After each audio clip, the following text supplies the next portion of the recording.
Nag-comment sabi, Madam, paano ka matatapos? Araw-araw ka naglilipat ng mga gamit mo. Naku be, kung pinangana kayo na tanga, huwag nyo akong damay sa mga katangahan nyo. Sige, explain ko sa inyo kung bakit ako naglilipat ng mga gamit araw-araw.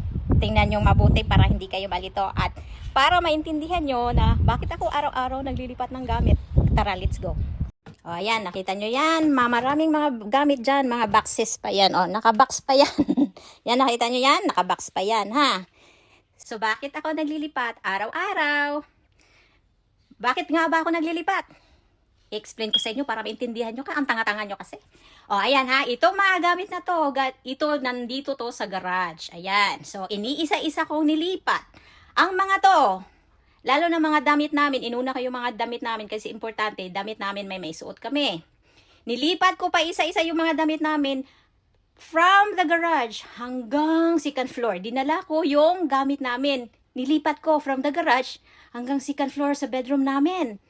Para matapos na, pero hindi talaga ako matatapos. Kasi bash kayo ng bash. Dapat, pag binabash nyo ako, tulungan nyo ako dapat para matapos na yung paghihirap ko. Kaya, huwag kayo bash ng bash ha. Hindi nyo alam sitwasyon ko. So, naintindihan nyo na. Hindi na kayo naging tanga.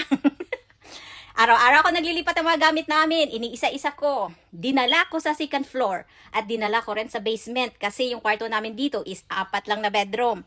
Itong mga gamit na to, galing sa 8 bedroom. Galing sa Germany. Kasi ang bahay namin sa Germany ay 8 bedrooms. Pero pinagkasya namin. Hindi pa talaga magkasya kasi ang dami namin gamit. Tapos, nagbabash kayo sa akin kasi misi ang magulo ang mga gamit namin. Magulo naman talaga.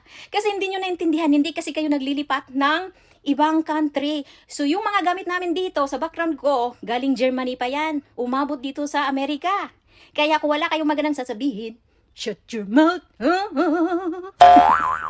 Tanga-tanga niyo.